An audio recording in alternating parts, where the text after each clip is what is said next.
Live from Bloomberg's world headquarters in New York, I'm Shonali Bassick. And from our studios in Washington, D.C., I'm Caitlin Lyons. Welcome to Bloomberg Crypto, a look at the people, transactions, and technology shaping the world of decentralized finance. And the deadline is here. Companies and investors are eagerly awaiting a decision from the SEC on a spot Bitcoin ETF. We will speak with two firms that have skin in the game. First, Stephen McClurg with Valkyrie, which is among the 11 firms sent for potential approval this week. And then we'll speak to Samir Kerbage of Hashdex as the competition heats up over fees. All right, so all of that is ahead. But first, let's get a snapshot of the market ahead of this expected approval. The best way to check out the pricing on your Bloomberg terminal, CRYP Go. And what you will find is even though Bitcoin broke above $47,000 yesterday to hit the highest level since March of 2022, we're giving back that just a touch today, down about 0.8% at $46,700 in change. Interestingly, though, that decline actually makes Bitcoin a relative outperformer compared with other digital assets out there today. Ether's down by more than 3%. And some of those other altcoins, the likes of Cardano and Polygon, are down in the ballpark of 6%, Shonali. But of course, all of us are really all about Bitcoin and spot ETFs this week. And we have to talk more about Bitcoin itself, because just take a look here, because the options markets have been quite active betting on this approval of the spot Bitcoin ETF. You look at the futures market and contracts that expire on January 24th. This is after that SEC deadline, are still trading above 47,000 KLA. It's about $400 more than what you see on spot Bitcoin ETF. Spot Bitcoin prices, rather. Remember, futures markets are quite liquid. There are traders that arbitrage the price difference between spot and futures. And if you take a look and think about what it might mean to have a futures ETF, you had Reggie Brown of GTS saying that you could have a spot Bitcoin ETF trading at an 8% premium. That is your liquidity premium that you'd be seeing right there in the ETF product versus the spot Bitcoin wrapper. But until we see that movement over there by the SEC, the question is, do these prices hold up? Absolutely. So let's talk about that SEC decision, because, Shonali, that's what we've all been counting down to.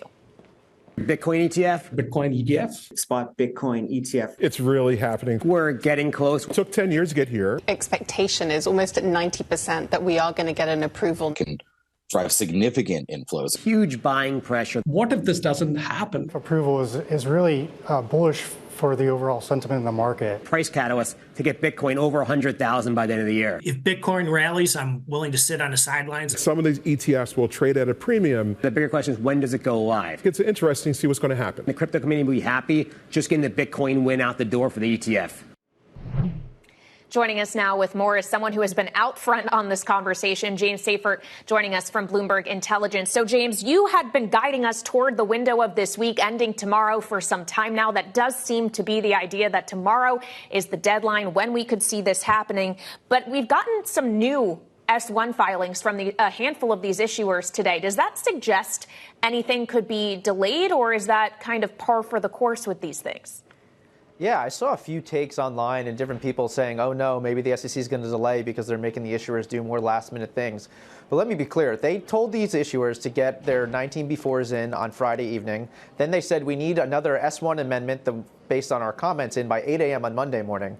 And then on Monday after evening, around 6 p.m., 7 p.m., I don't know exactly when, there was rumors that they were sent back comments. And then they said, respond to our comments by 10 a.m. tomorrow morning. I mean, when have you known any government agency to be moving that quickly for something that they were planning on ultimately delaying? I mean, they are obviously working overtime. I know for a fact that people did work overnight to get these things submitted by that 10 a.m. deadline that the SEC likely set, because we saw everything file in from 6 a.m. to 10 a.m. this morning, all of these issuers. Everyone's been up working hard to get to these deadlines that the SEC is setting in front of them. And it's looking like things are gearing up, like you said, for approval tomorrow, and we think listing on Thursday. So what does it mean for Grayscale in particular? Because you have one of the largest Bitcoin funds in the world converting into an ETF structure, the highest fees on the roster here. So how do you think about that competitive force that they have versus that high fee that they're charging relative to the others? Yeah, so Grayscale is very interesting. One, I do think they're going to list with the first ones. And as you're suggesting, yeah, they're at 1.5%, 150 basis points. We have the low stick here from Bitwise for their long-term rate at 0.2%. A lot of these guys are offering fee waivers to full-on free for the first 6 months or 12 months in some cases. So they're completely ignoring this fee war. And honestly, they have the ability to do it in a sense, because in the ETF world, we see assets get stolen all the time. If you undercut your competitors on fees and you have enough liquidity and you're comparable enough in performance and strategy, you can steal assets from your competitors, or at least steal the new flows, because people are going to go where it's cheapest. What's really hard to steal is liquidity, and Grayscale's GBTC, despite the fact that it's trading over the counter, would be one of the most liquid ETFs if it just became an ETF. It'd be in the top 1% of ETFs in the US. It's significant in size. It's nearly 30 billion in assets. I mean, so they are coming over with a huge head start. I have theories on why they're doing this, but I think they're doing it basically because they can. They're expecting billions of dollars to potentially flow out. But what does it matter if you lose a few billion on 30 billion in assets and immense liquidity? Yeah. Yeah, I've spoken with Michael Sonnenschein, the Grayscale CEO, about this, and he said, look, we have a 10-year track record. We're a crypto specialist. And yes, I do believe that we can command a premium for that reason. So that does kind of tie into what you're saying here, James. But it also is about really the pile of assets we're talking about and who gets the share, right? What are you expecting in terms of actual inflows, assuming these products do get approved and launched in short order? Yeah, so we're hearing a lot of rumors about some significant assets waiting in the wings for some big name issuers, and even some issuers you might not have heard of. So you got the likes of BlackRock and Fidelity, Bitwise, Van Eck.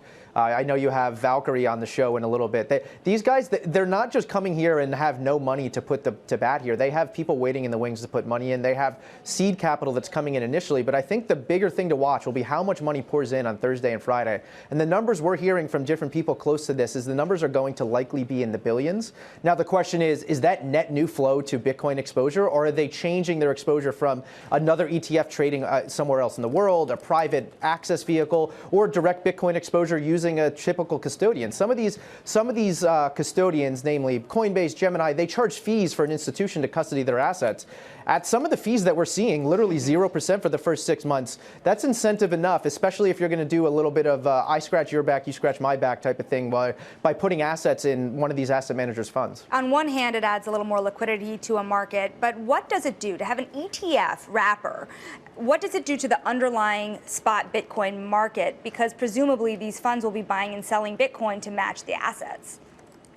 That's exactly what it'll be doing. So one way to think about this is any buying of the ETF is going to be de facto end buying of spot Bitcoin. So anytime that flows go into an ETF, it's going to be buying of spot Bitcoin, and vice versa. Any flows out are going to be selling of spot Bitcoin. What does it do to Bitcoin itself? As far as I'm concerned, it opens up the addressable market to more institutions, advisors. That said, I think those impacts are more likely to happen over time. I think a lot of this initial flow is going to be people who have always been interested in crypto and Bitcoin. It's going to take longer for us to see significant amounts of capital from the advisor community and institutional community using these things. That said, one thing that I also think is going to happen is when that does happen, when we see a lot of money pouring into this space from institutions and advisors, I think it could decrease the volatility of Bitcoin itself, because the way these people invest, these advisors, they're going to go and set a target allocation to crypto or Bitcoin or what have you, and whether it's 3% or 5%, as that runs up, which we see crypto do all the time in Bitcoin,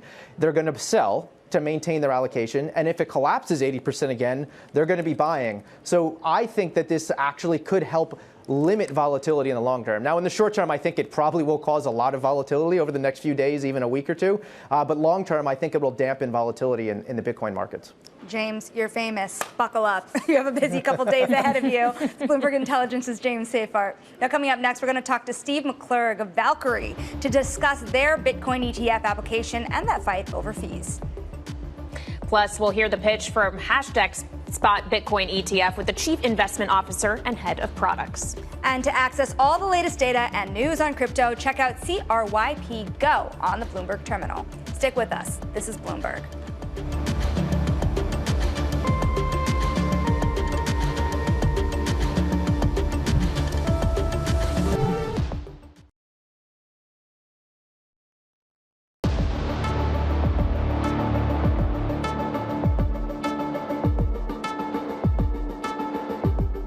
Back when GLD launched, people worried about the gold ETF competing for the market for gold bars and coins. But actually, even as the ETF grew to $100 billion in assets, the volume of gold bar and coin purchases 5x'd over the 5 years following the ETF launch. So I think ETFs bring this asset class into the mainstream, and the scale that that brings can make up for the fee compression. Yes, we'll see fee compression. That'll be great for investors, but we're going to have a lot more investors coming into this market. And so I think that will lift the boats generally. Some commentary from Bitwise's Matt Hogan yesterday. And we're going to discuss it with Steve McClurg, the CIO of Valkyrie, which has filed for a spot Bitcoin ETF under the ticker BRRR. And what's interesting is if you look at the fee structure across the board for all the Bitcoin ETFs, you're actually the second most expensive. You're at 80 basis points. The only thing more expensive than you is Grayscale. Why? Well, it's not really a why. We did change it. So when we had to get our applications in and complete, we had to plug in a number. So back in December, we plugged a number in, and we did change it this morning down to 49 basis points. But that being said, we're not trying to go out and be the lowest fee provider. We're trying to be the best. Okay, but you will have to compete, right, Steve? And I wonder how much of your decision to change it this morning was on the idea that everybody else released their fees, and there's plenty that are going to be at zero for some time because they're waiving already low fees for the first few months. Yeah, that's right. And we're kind of watching the market. We're not trying to be that guy that goes in and tries to be the lowest right out of the gate. But we're watching the market to see what's competitive. But we are waiving fees for the first 3 months per our filing this morning and have lowered it. We're going to continue to evaluate the market and decide if we're going to lower it even further from there. What do you think is going to be the hardest thing about attracting people to Valkyrie versus, say, BlackRock, where there is that big asset management name behind it? Yeah, you know, I dealt with this in the past when I managed ETFs with a smaller, more niche shop called Guggenheim. And we launched ETFs, and we were new on the scene, and we're competing against PIMCO, BlackRock, Invesco. And what we learned was if you're the best at what you do and you're the niche player that focuses on the thing that you invest in, then people are going to still choose you. So that's where we're at. We're experts in what we do. We've been doing it for a long time, and we are that niche focused player that is going to be competing against some of the ones that just do everything. Well, one question I have too, I think a lot of people have it, if you get past today, the SEC tomorrow says, okay, you're all clear, you can start trading on Thursday. How soon before you turn around and try to make other spot products for different crypto assets? You know, I think we're going to see a lot of filings come out for Ethereum. I even think we might see something for Ripple, given the recent progress. You notice that Grayscale just added Ripple to one of their trusts. It's publicly traded. So it wouldn't surprise me if we saw Ripple or Ethereum spot ETFs out there. I really don't know if we're going to do that or not. I think those are more retail plays, and people have other ways to access them. But given that this market, anything can happen, anything could happen. And Steve, just to clarify, because Sonali alluded to this idea that perhaps trading could begin as early as Thursday, have you received any indication from the SEC that you won't be granted approval tomorrow and that you couldn't start trading as early as then? Yeah, we haven't received any such indication. And by the way, nobody's really received indication that that absolutely is what is going to happen. The way that the SEC works is they don't say, hey, yeah, we're going to let you go Wednesday at 4 o'clock. Or Thursday a week ago. They will always constantly hedge themselves. We're prepared for a effective date on Wednesday and trading on Thursday, but we know that anything can happen. So I'm about 95% sure that we will be trading on Thursday. All right, but there's a 5% chance that the SEC does something a little different here, knowing that the SEC, at least under this chair, has been a little bit more hesitant around crypto assets, and that might be a delicate way of phrasing it, Steve. You even had Chairman Gary Gensler tweeting earlier today or posting on X, if you're considering an investment involving crypto assets, be cautious. Crypto asset securities may be marketed as new opportunities, but there are serious risks involved. Are you concerned, Steve, that the regulator may be doing this because the court told them they have to, but they may try to work against you in other areas, including discouraging investors from pursuing investments in these products? I don't think so. I think that kind of statement comes out before something launches to make sure that investors receive adequate risk statements. Just like when we've been working with the SEC on our S1 filings, they want to make sure that all potential risks are included in the filings. Even the filings that we put in this morning had additional risk disclosures. That is the job of the SEC, to make sure that all risks are out there. And, but no, I believe this is actually a positive move with him saying that, that something's going to be coming imminently. There's a question. We were talking to James Safard of Bloomberg Intelligence about this earlier. How volatile can Bitcoin get with the advent of an ETF, given the ETFs will be buying and selling too? I actually think it'll become less volatile because you'll have a larger market and more market participants. Generally what happens is when you have thinner volume, thinner participants, you do have more volatility because of the spread. But as more people come to market and APs start getting involved, I do believe the volatility will shrink, and law of large numbers, Bitcoin is bigger in market cap, and eventually a lot of that volatility will leave the market. Steve McClurg, CIO of Valkyrie, thank you so much for your time, and we'll be looking forward to speaking with you later in the week, hopefully, when we figure out what the SEC actually does. Now, coming up next, we have Samir Kerbage, Chief Investment Officer and Head of Products at Hashdex. He joins us up next. This is Bloomberg.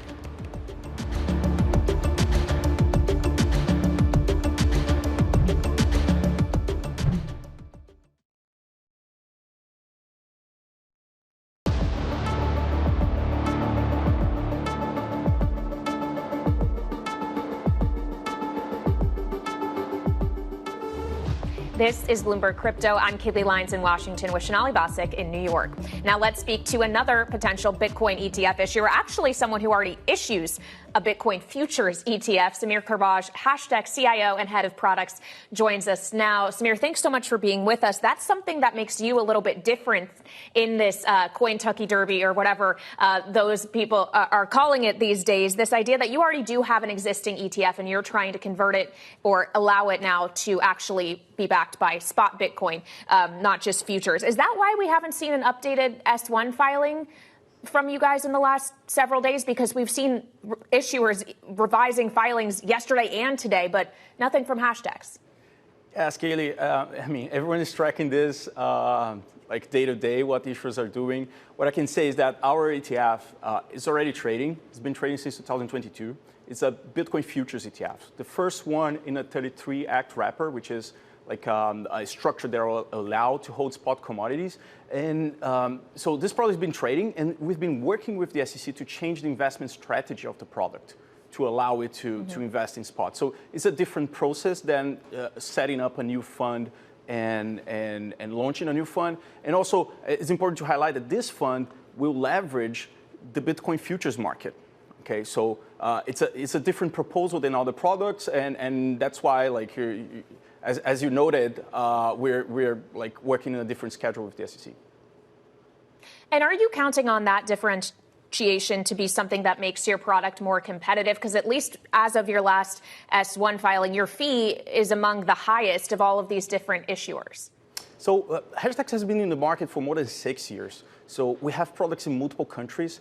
And I think this product, what we're proposing for this product is a reflection of the experience we had in other countries. So Hashdex was the first issuer to propose a cash creation model, for instance, because we understand the nuances about this. We've been operating cash models for a few years now.